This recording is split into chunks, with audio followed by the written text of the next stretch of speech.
Hello, mate to Thrive Nation. I've got Jayne Buxton. She's an author. She's got a master's degree. She's an MBA grad, and she's into data analytics. She's been in management consulting, and she's really got the most inquiring, curious mind. And she's written the most incredible book called The Great Plant-Based Con, a fantastic read that challenges the belief of this veganism out there that it's the best diet for anyone to adopt. And so we're going to carefully and curiously connect and ask questions and just really help you understand a different way. And I'm not here to convert anyone, but we just want to present you with another way of eating and nutrition that I think is very valuable to your health and your performance overall. So it's a very warm welcome to Jayne. Welcome to the Made to Thrive show.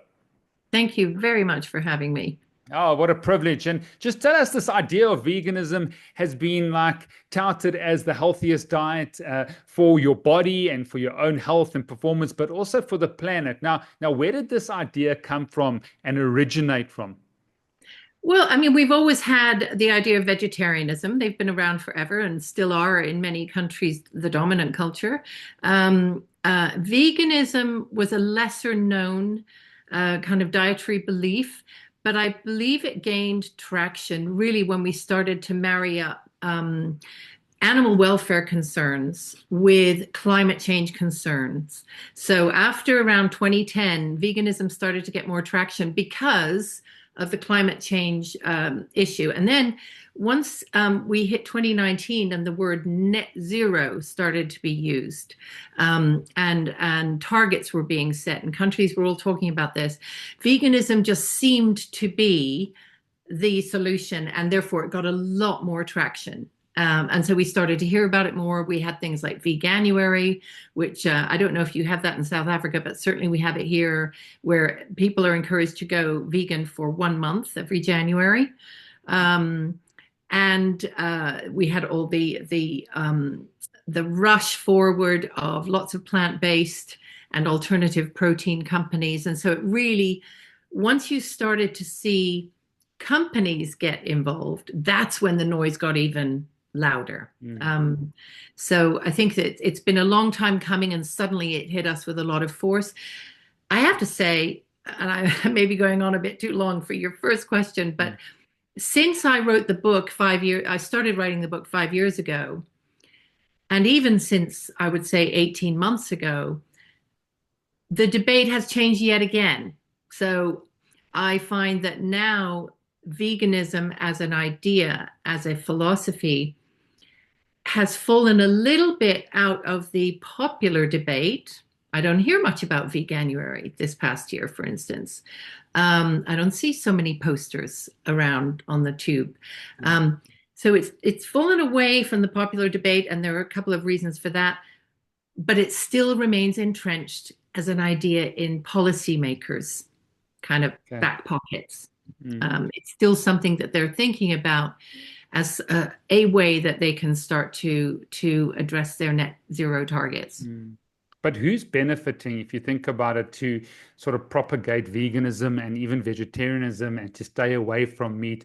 Who are the big sort of companies or the big sort of food or agriculture that are benefiting for this type of eating? Well, I mean, any company that's plant-based, and most companies are plant-based. So if you look at the top 10 companies globally in the food industry, by revenues and profits, the top 8 are plant-based. Sure. Okay. So this is just a boon, this revolution to them, because it's a whole new area for revenue generation and profit making that has been opened up. New ideas. Companies are always looking for new ideas to make different use of those same basic ingredients we've been using all the time: the corn, the soy, the grains. Basically, plant-based is grain-based.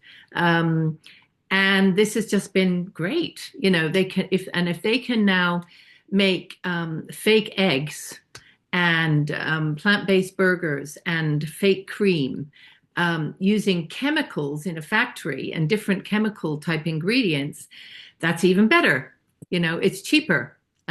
So that's who's benefiting. Definitely is those companies. It's always about follow the money. Definitely. So the profits are great because you're producing highly processed and ultra processed foods. Mm. It's cheap Mm. and it doesn't deteriorate easily on the shelves, so it can hold for long periods. That means That's your right. profits can be over longer periods. So that's what you're feeding the multitudes, making more money, but unfortunately, it's hurting their health. Yeah. Yeah. That you nailed it. Mm. So when you say the great plant-based con is that they've now the mission statement, this is healthier for you, but it's not. Okay. And so people have believed that it's healthier for their bodies. And the other con is that the vegan diet is healthier for the planet. So maybe you can speak into that space because people are like, oh my goodness, no, we're killing the earth, we're killing the animals, and that's going to be detrimental to the future health of the planet. So maybe speak into that space if that's what the con is as well. Yeah, the con is both of those things. And let me just spend a few seconds on talking about the con. Um, I wanted to be very careful about that, and the publishers were very keen for me to be careful to define the word con, because a lot of times we think of a con as a purposeful um, campaign by an individual or a couple of tightly bound individuals who purposely pull the wool over our eyes, right? Or and they swindle our money out of us Mm. for their own profit. This is not really that kind of con. This is a con where there are many parties involved: food industry, agriculture, big ag, the epidemiology industry in health, the elite organizations, and by elite I mean like the WHO and WEF and those that we regularly read about, um, as well as those people who are actually vegans and vegetarians who like to eat this way. So it's kind of all of those groups who have common cause in making us believe that this diet is better for their health and better for the planet. It's not like they're all getting together, although they do Mm. sometimes support each other. So it's a kind of loose affiliation that has the effect of persuading us. Do you see what I mean? Um, Now, on the environmental side of things, the con is so deep rooted. It's deep rooted on the health side as well, but it begins with the very numbers that we're talking about. That's partly where the con is. So, for instance, you might have heard of I'm sure you have heard of the documentary Cowspiracy, Mm. which came out in, I think it was 2015. And they used a word, and the number rather, 51%. And they said that livestock accounted for 51% of global emissions. Okay, and thus began this whole sort of narrative. Now, that was later corrected by the FAO, and they brought it down to 18%, and then it was actually 14.5%. And the latest numbers out of the FAO, their Gleam report says it's 11%. Okay, this was last year. So you can see how different those numbers are. And it doesn't matter, though, because people have been persuaded and remain convinced of that bigger number. And in fact, I was talking to a group of young people last year, and I asked them what they thought the emissions number for livestock was. And they were giving me numbers north of 50%. Some of them even thought it was 75%. Sure. That's how persuasive this narrative has been. So if we look at the fact that there's that discrepancy between 50% and the real number from last year, which is 11% for global emissions, you then have to say, okay, well, is it that way all around the world? No, it isn't. So in the United States, beef would be responsible for 2% of emissions, for instance. In the UK, it's less than 5.7%. So you can see that in different countries, it's a different number, and therefore we probably should be having a different debate about the relative trade-off between sectors when we're talking about emissions. But there are other ways, that the numbers are misconstrued, and one of them is that the measurement metric that we're using to measure and equate all emissions is called GWP 100. And the story of GWP 100 is that it was picked arbitrarily when they were trying to decide between GWP 20 and GWP 100 and GWP 500. all of those numbers for your audience, we don't want to get too technical in that, Mm. but they all imply a different level of warming effect. Okay. And if the number had arbitrarily been picked at GWP 500, we wouldn't even be having this conversation about livestock. Such is the tiny, tiny, infinitesimal impact that it's going to have on global warming. There is another metric which is being mooted now, which is called GWP star, which is put forward by some researchers, including Miles Allen at Oxford, which they believe it more fairly reflects the real climate impact of livestock. And if you were to use that, you would find that the emissions numbers would come down even more. So the impact would be much, much less than even people think it is today. The IPCC knows this. It has acknowledged this discrepancy in its reports, the sixth assessment in particular, but somehow nothing gets done about it. So it's this crazy thing where everyone knows the numbers are wrong, but we're all walking around using the numbers anyway to make policy and to punish farmers, livestock farmers in particular. It's a completely crazy situation. Because you've got to follow the money, and big agriculture and big food don't want to change those numbers or let the public know because it doesn't serve their interests. So what They you're certainly saying in don't. summary is the emissions are far lower. All right, then they were touted at 50% in terms of global emissions, but the public doesn't know that. It hasn't been communicated effectively, and then it's setting policy where a young person, a university student or someone in the know says, oh, well, it's 50% at least. We've got to get rid of the meat industry and livestock because it's damaging the planet. Where fossil fuels and that, I think, are responsible, from what I know, at 80% or something like that. And 85, yeah, 85. That would be even a greater area to reduce those emissions than to set at probably 10% or less. Yeah, it's very, very convenient for the other sectors to have the spotlight on livestock, that's for sure.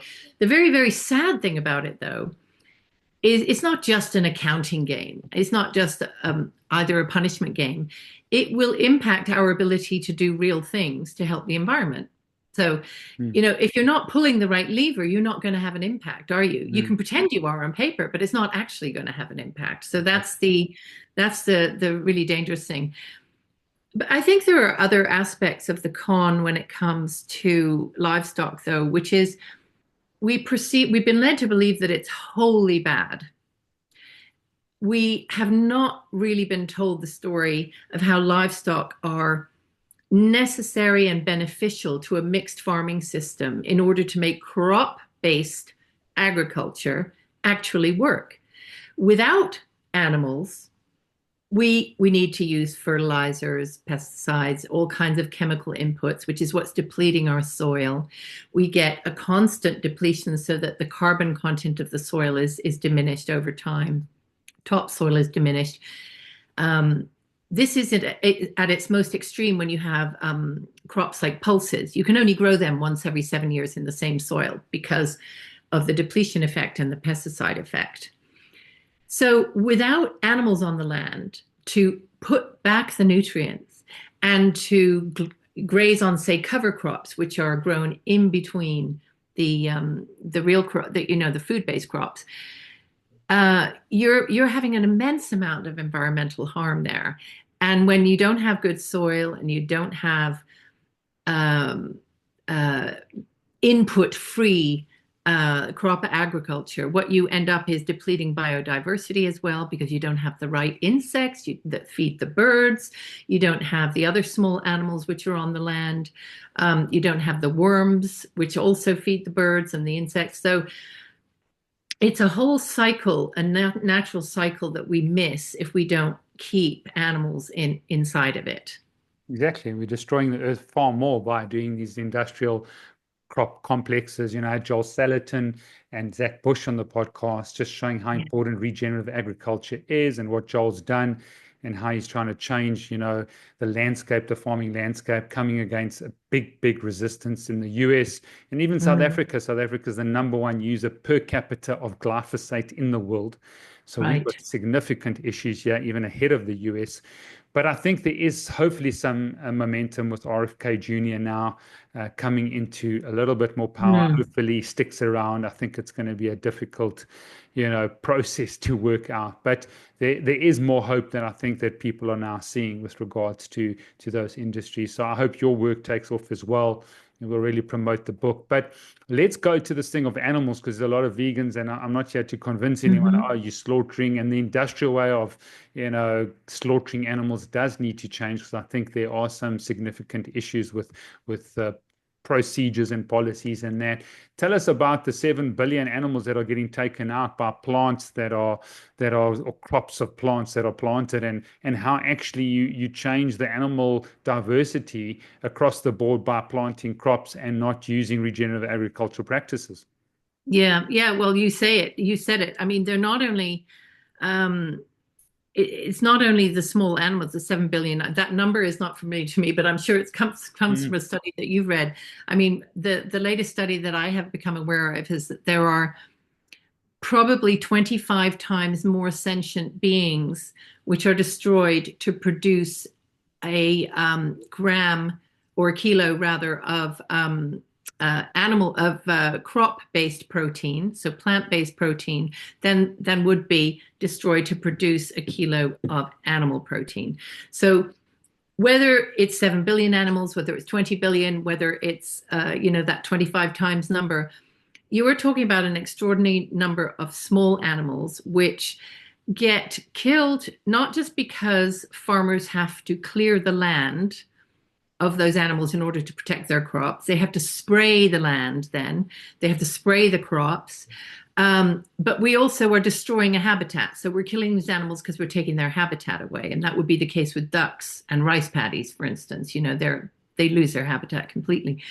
So there's that, and then you get the birds, which are not inconsequential, and the insect life. We've had a 40 to 50% depletion in insect mm, populations in our country, certainly since the 50s, and it's probably slightly different in every country. But um, you know, nobody loves insects. They're little things, and nobody thinks about them, but they're so essential to the whole functioning of the mm, ecosystem. Now, I I do understand if vegans and vegetarians say, well, I'm not, I don't care about those numbers. I just simply can't eat that animal. Okay. If they're getting killed, well, that's too bad. But I don't want to be intentionally leading yeah. to that killing by eating the animal. And I don't want to eat it because I don't like the way it tastes or the way it makes me feel or whatever. But the question of intent is kind of interesting, isn't it? Because are you any less responsible for an animal's death just because you eat a loaf of bread and you didn't intend to kill the mice and the gophers Mm, and the birds that are associated with that loaf of bread? You didn't want to, in the same way that you intentionally would kill mm, a large animal for beef, for meat. yeah. I don't know that that argument holds up Mm, particularly well. I think it's one that you can tell yourself, but I mm, don't think it's any better or any different, really. I think we have to be conscious of animal life lost. We have to be respectful of it. We have to minimize it. Um, and we have to do that in an honest way mm, when we eat, because everything we eat, and in fact, everything we do impacts, mm. the animal population. It's not just farming. It's when we build a big tower block of flats or we clear off the land to build more homes. We're also taking away animal habitats, right? So every part of life is doing that. And I just think we have to be much more honest about that. I agree, totally agree with you.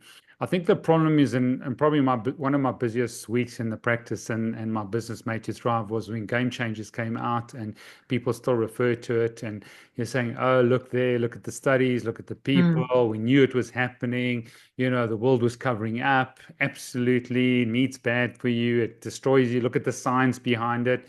So maybe let's start with the science. What is the validity of this research in the Game Changers?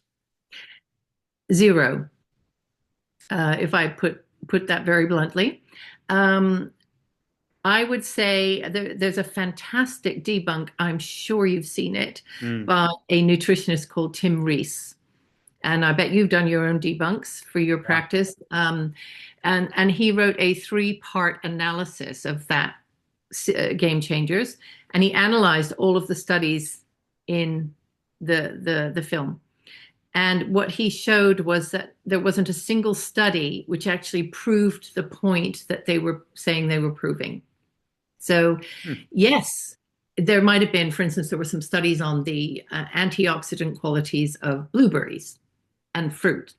Yes, yes, that's true. They do have them. It doesn't prove anything. It doesn't prove that you can do better by eating only blueberries, Yeah. or by eating a certain number of blueberries, by excluding meat and animal foods. So I think it's more or less criminal what they did in that film. And it was, in fact, that film was really instrumental in me deciding to write the book.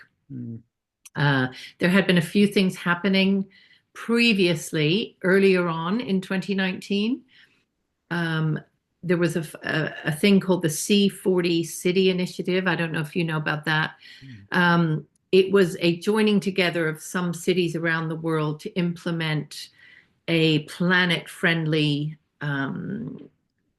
diet within their institutions, their public institutions, and within their cities. And London signed up, Toronto signed up, Sao Paulo signed up. I don't know about Joburg. I can't remember if they're on the list. And the commitment was to get rid of meat and dairy eventually by 2050. So that to me was a wake-up call. Game Changers was another wake-up call. And I just thought we just have to start really putting better research out there and a different narrative before young people get entirely persuaded by the wrong information. Is there something in the works with regards to another big producer? Got James Cameron, who had sort of, I think, conflict of interest with regards to doing the Game Changers. But is there talk? I know there's been a lot of documentaries, but they've been small on Netflix, and that of someone, maybe of Steven Spielberg's caliber, or someone putting millions and millions of dollars into debunking the vegetarian and vegan sort of paradigm that I think is causing significant harm to a lot of people. I don't know of any big splashy movies. I only know of the smaller ones, and I know there were. I know the one you're talking about. The recent one that came out was the twin study. I think you might have seen that, which was taking sets of twins and saying the vegan twins did better. And again, the research was incredibly suspect. With that film, and it really wasn't the conclusive argument that it was purported to be. And it was also very biased. It was led by a bunch of plant-based professors at Stanford University who run a plant-based department. So, you have to know what you're going to expect. Big films don't come out. I think that's because people are slightly afraid of this topic. Nobody's going to stand up for the omnivore side of the argument because it's just it's deemed to be counter to the zeitgeist, But there are small films. I've just taken part in a film called Rethink Meat, which is a wonderful film. I'm sure you can find that on YouTube or whatever. It's making the rounds. And that was a 3-part film, also trying to look at the health aspects, the environmental aspects, and really put a more balanced case forward. And I also know there's a great movie, for instance, coming out, which is on one particular topic within this argument. It's called The Cholesterol Code, and by a guy called Dave Feldman. And I think it's brand new, so I haven't even seen it yet. But again, it's a small, independently funded film, which is addressing just one aspect of the meat versus no meat debate, which is cholesterol bad for you? Will eating meat give you high cholesterol? So it's addressing that whole thing and debunking it. So small seems to be the answer at the moment with those things. I would love to see a Spielberg do something, but I think we'll be waiting a long time. Okay. All right, good. Tell us about the nutritional deficiencies in my practice. I must say I've got a lot of vegans and we respect one another, but they need a lot of supplementation, and Hmm. supplementation is not nearly good as nutrient dense real food. And that's what we really promote here at the practice. But the nutritional deficiencies that you've seen in the research with regards to vegans. Well, there are countless studies with adults, but also lots with children. And that's where it seems to be most dangerous. If you start children off with these diets, they will be nutritionally deficient. They'll be deficient in vitamin D3, in the omega-3 fatty acids, the DHA, the EPA, vitamin A, vitamin B12 often is the big one that we have to watch out for. Um, and zinc and iron, those kind of things. Um, there's an interesting paper that I actually mentioned the other day, and I happen to have it right here in front of me, which is called Modeling the Contribution of Meat to Global Nutrient Availability.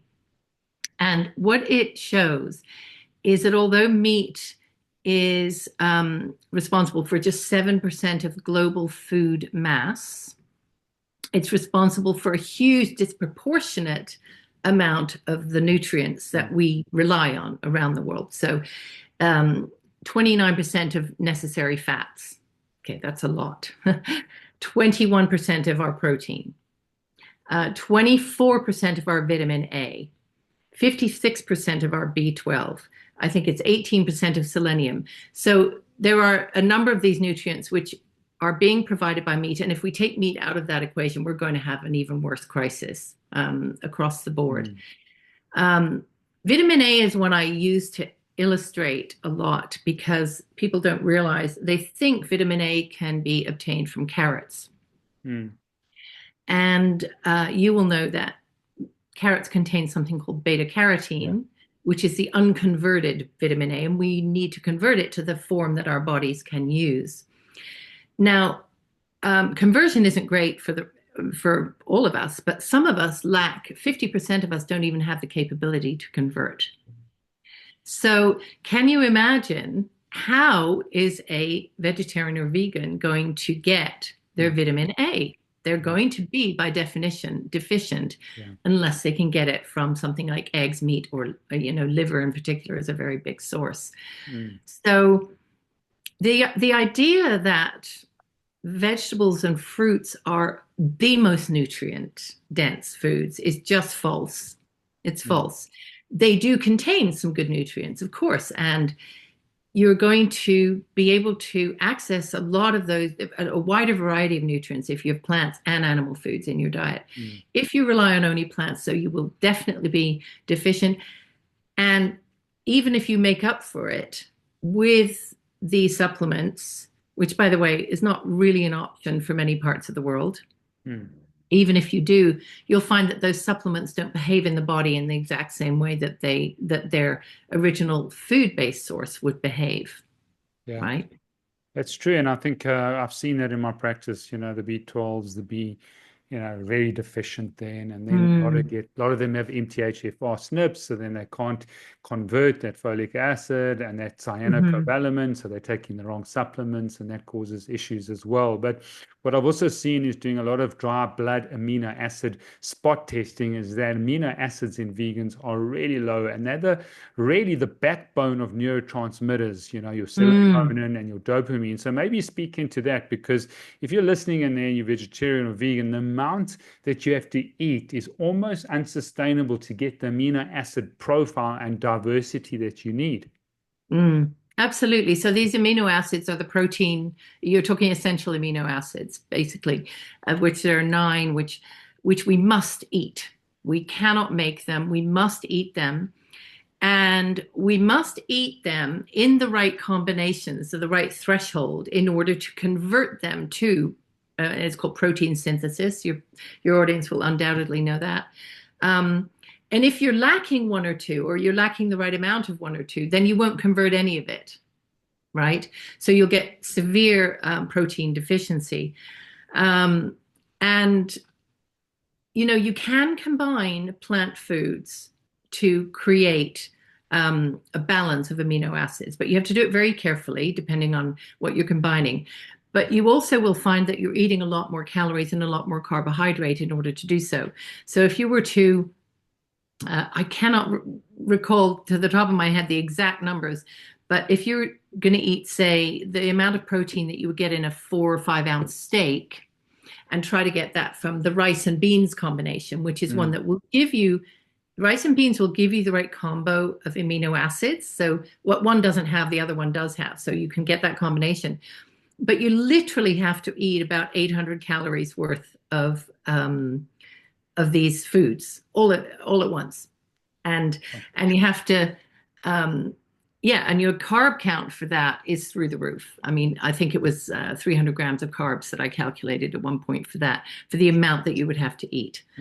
So there is no question that if you're trying to replicate the amino acid profile and have a healthy profile, you're going to eat a lot more carb heavy foods, stodgy foods, and that in itself is going to be a problem, because we know what some of those foods in excess can do to the body: blood glucose levels, obesity, etc.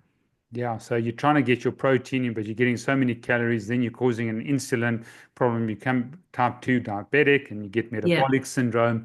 And so it goes on and on. But I think the key is it's not only plants. I think a vegan diet is only plants. I think what you're saying is a lot of these things are healthy, but you do need meat on a regular basis. And maybe you can sort of give us some type of understanding, because I've said to a lot of my vegans, you might need just 100 grams of, good quality fillet twice a week, 200 grams a week.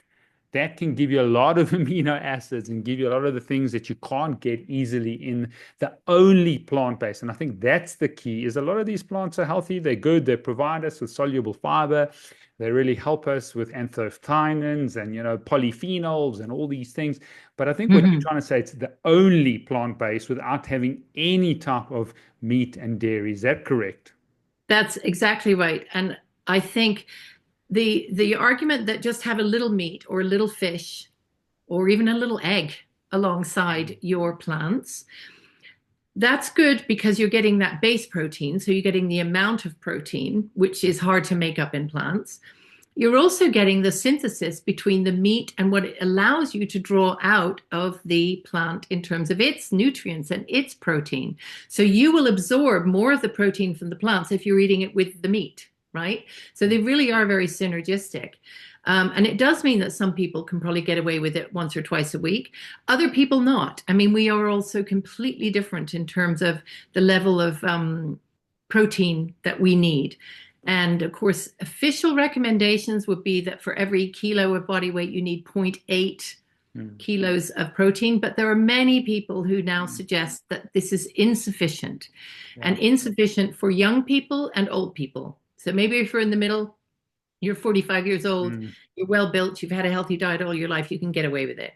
If you're a child, probably not. If you're over 65, 70, you're probably not. No, it's true. And we recommend 1.5 grams per kilogram just because it's so important. And I've seen protein decrease over 26 years of practice, and body composition has changed. So we've seen muscle mass reduce, muscle strength. I think one of the biggest reasons is lack of protein and the vilification of protein, and that it's so unhealthy, and that meat causes cancer, and that meat causes, cardiovascular disease. And maybe you can speak into that, because well, before that, answer the question, like, if you generally got someone out there who's, 95% plant-based, how many servings of protein would they need from an animal source over the week? Well, the most recent work that I saw came out of a group which is run by Professor Frederic Leroy, I should say. He's in Belgium. And they recommend 20 to 30% of calories should come from animal source foods. Sure. In any week, okay, or in any day, okay? So if you can get enough animal-based protein, whether it doesn't have to be meat. I get, it's meat, fish, or eggs, or, sometimes even cheese. Cheese, dairy is a good source of protein for those who can tolerate it. So that's a good ballpark. 20 to 30% of your calories should be from animal source foods. You will then get the right amount of protein, I think. Okay. But if you if you go back to what you were just saying, which is you recommend 1.5 Grams. grams per kilo, right, of body weight. I would probably agree with you for Mm. lots of different people. And I'm certainly in the age category where that's probably advisable. But boy, it's hard to do. Yeah. It is hard to do. I cannot eat enough protein, even though I eat some sort of animal food and meat every day. Yeah. It's hard. That is hard. So even if you are going to include meat in your diet, you're going to need other protein-rich foods alongside it. And this is where I was saying that if you're combining them, you'll get more protein for your buck, more bang for your buck, won't you? Because you'll be able to absorb more of it out of the plants. Mm. Um, but I think each person needs to be monitoring this according to their age, according to their muscle versus fat proportions in their body and whether they're losing that muscle faster than they should Mm. be, according to their exercise level. And really, it's a matter of really paying attention to yourself and asking doctors to also help you be very specific about it Yeah. rather than just looking at charts, right? Mm. Well, one of the big things I've seen in the blue zones, and my parents live in Cyprus, and I've got sort of generations that lived there, is my grandparents lived in a village, and one of the big things that I don't think the blue zone documentaries have shown is how strong these people are, their Yeah. muscle mass, how strong they are. Were so labor intensive, the females and the males. They were just strong, well developed, and maybe 80% was plant based, and there was a little bit of fish and a little bit of meat and a little bit of dairy and a bit of yogurt, Mm. but they were super strong. So I think for every single amino acid they were taking in, those muscles were working really hard to stay strong. I just remember my gran at 86 living on her own, carrying packets, still cooking, still got a vegetable garden, just Hmm. hard and tough and just sinewy and strong. I mean, there was just a lot of strength to her. So possibly that is crucial in terms of you need the amino acids to maintain your muscle strength and size and prevent sarcopenia. Hmm. Hmm.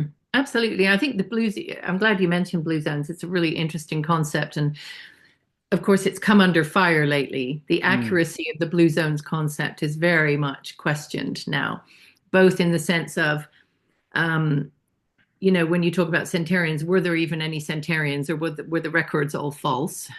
But also, what were they really doing and eating? And was it as accurate as the blue Yeah. zones concept would suggest? So I think you're 100% on the money when you say they were strong and healthy because they were doing lots of activity and building the muscle with their daily activity. They also were absorbing lots of sunshine. Yeah. Vitamin D is of extraordinary benefit to bone health and muscle health and general immune system function and other Mm. aspects of health. So there's that. There's also the fact that actually they probably ate more meat in many of those blue zone countries, and particularly the Mediterranean countries, which are featured in there, Mm. Mediterranean diet. The Med diet is actually quite heavy in meat and fish when you get right down to it. Mm. Particularly the modern versions of it. Yeah. You try getting a vegetable when you go out to eat in Spain. Good luck.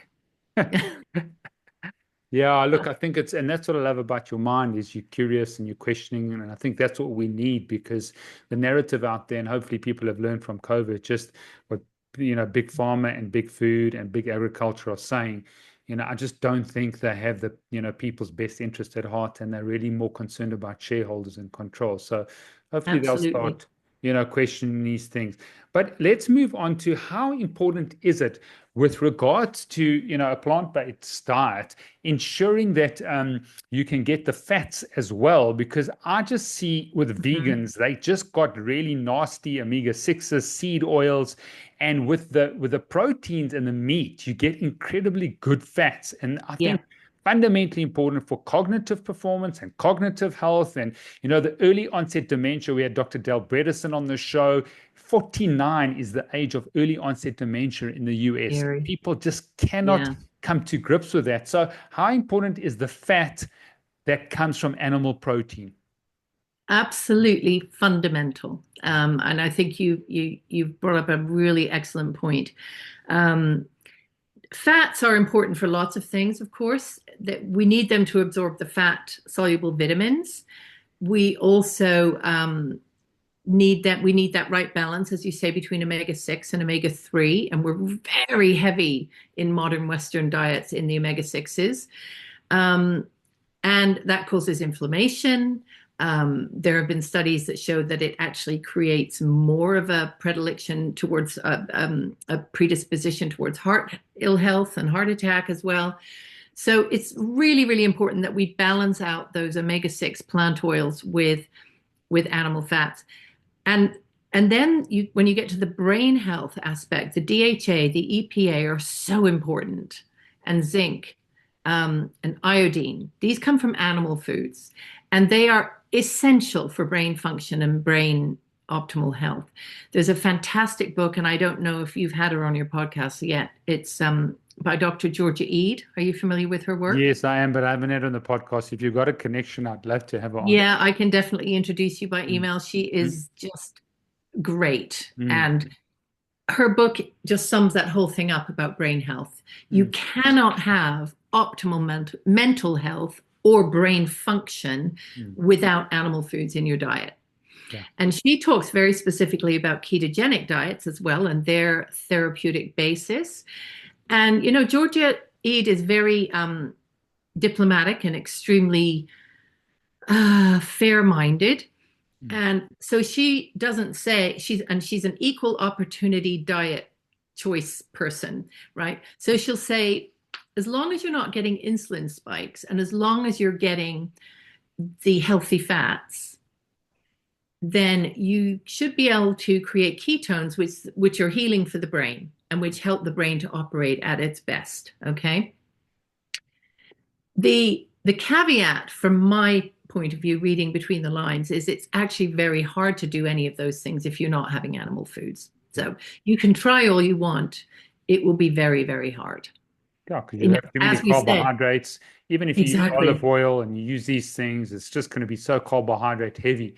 To get in the stage, you have to almost do fasting plus that. And then that gets sort of very tricky. If you're not getting in enough protein and you do fasting without resistance exercise, well, that causes significant problems in terms of muscle function. I totally agree with you. But it kind of incenses me when I see, you know, regularly coming out of Harvard Health, their magazine, which I get to torment myself every month, and on TV, on the usual sort of mainstream little health clips that you'll see on TV news and whatever.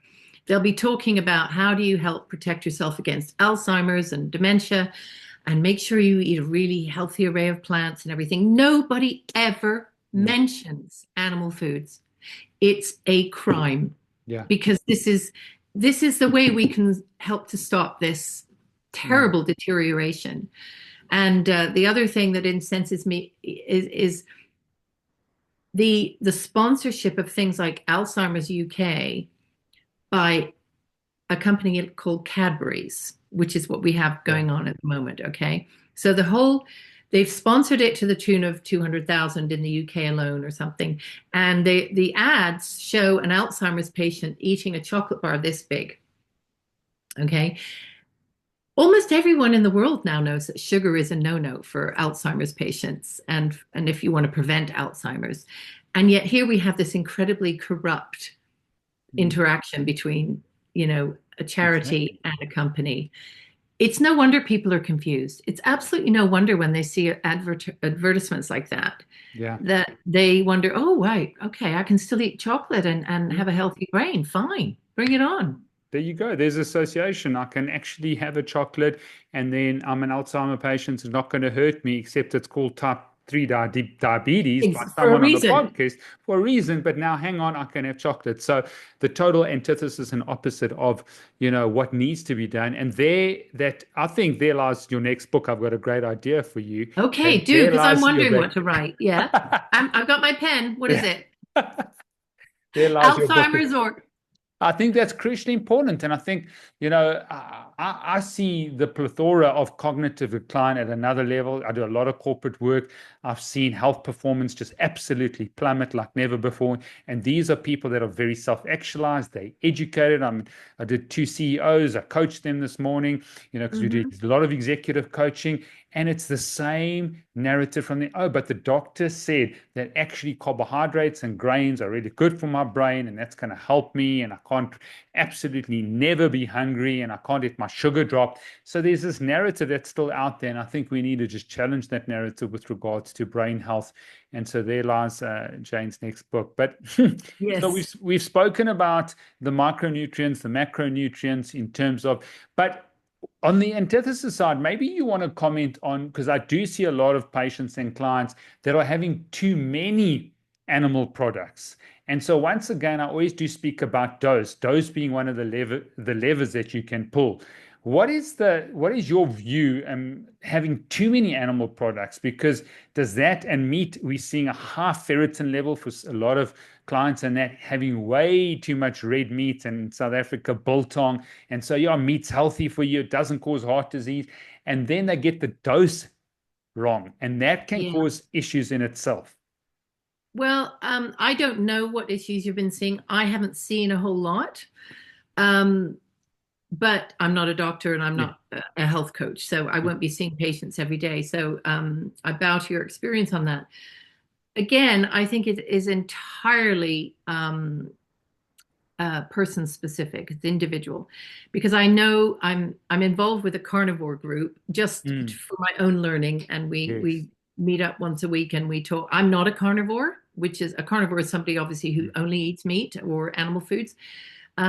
But I do love I love to learn from them, and I love to know what's happening with them all.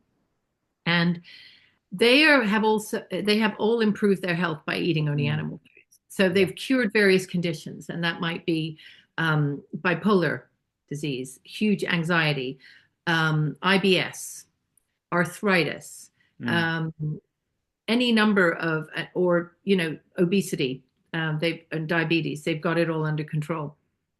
And what they tend to do is they keep very close track of their levels and their bloods. And obviously, if there's a problem, they're going to Mm. sort it out. And they may have to adjust the amount of those foods that they're eating. But for now, I've never heard of it. Yeah. I honestly have not heard of a bad case where you can eat Mm. too many animal foods. I think as long as you're getting fat with your meat as well, with your protein, because there is a problem with excess protein in the absence of fat, Mm. which is where you start to get the impact on the kidneys, Yeah. as I understand it. So if you're getting the right fat alongside it, Yeah. probably if you ate too much lean chicken breast, Mm. it would be very bad for you. But Yeah. if you're mixing it all up, Maybe you got a researching brain and mind. Have a look at Paul Saladino. He wrote a book yeah. called The Oh, I Carnivore know he Code. has recently had to Okay. reverse. Yeah. So, Yeah. he came out, wrote this book. I haven't managed to get him on the podcast, because some of these guys just don't want to come on. But there he goes and has honey, raw honey, and he's having some Yeah. fruit. Just because long-term carnivore, which I've seen for some of my patients and clients, can actually cause insulin resistance. And Right. so that can be problematic. So we Because do of have to look at the these things. protein gluconeogenesis kind of Yeah, chain. gluconeogenesis, producing Yeah. glucose from all the protein, and that causes problems. Initially, they feel great, elimination diet, but then a lot of people that go on a vegan diet that were eating a highly processed diet before feel great initially. Six Yeah. months, 9 months later, we got micronutrient deficiencies and problems, and then that causes significant issues. So I Mhm. do think we have to, and Sean Baker is someone who's stayed totally on animal products, and his numbers look great, and that Yeah. haven't had him on the podcast. But it would be interesting to see in terms of studies of carnivores, and I don't know if you know that because you're in the research of carnivores over a long period to see what happens if They're they're on just Kenny. eating animal products. Now the They're on question is Kenny. then is why is there not a study? Because it's just not politic to study it, and I think that Sean Baker is trying to get such a study. I believe he has funded or is getting funding for a longer term study. Mm. Now, whether he's got it off the ground or not, I don't know. But there just simply isn't that long term data.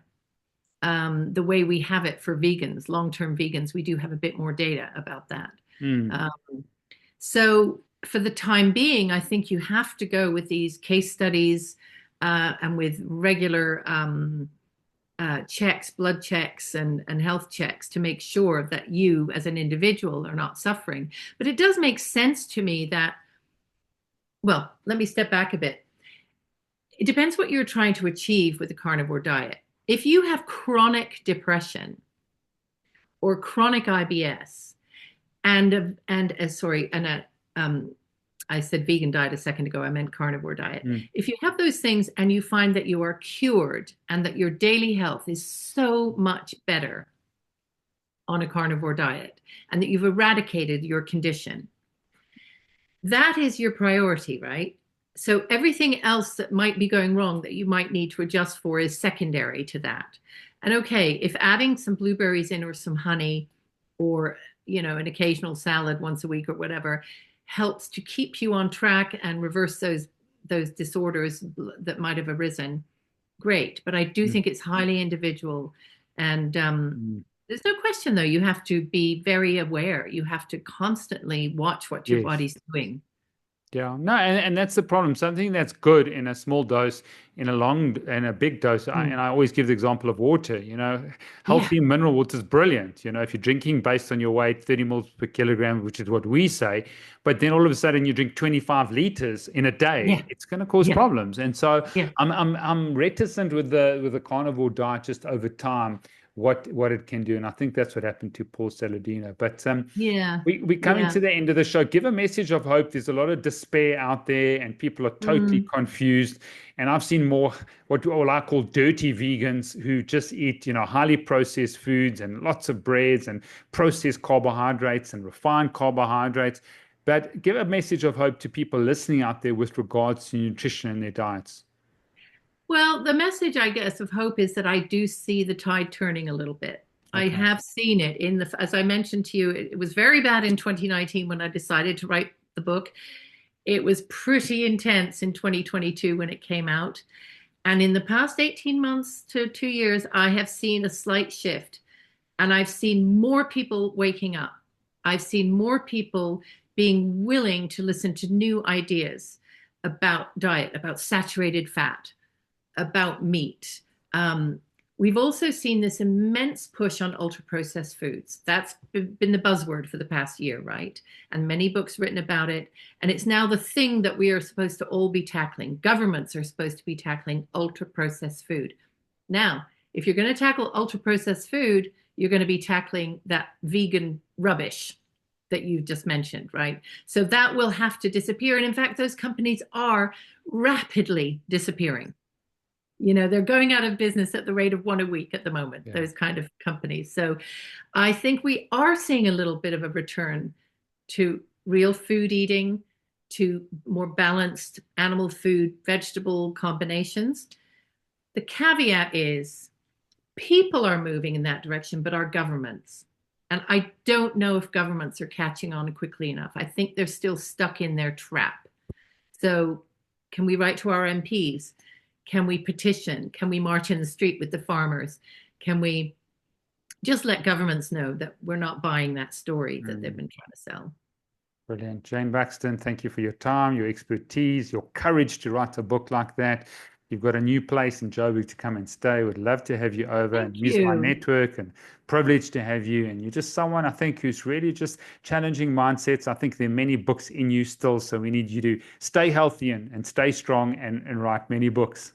I'll do my best. I'll do my best. Thank you so much.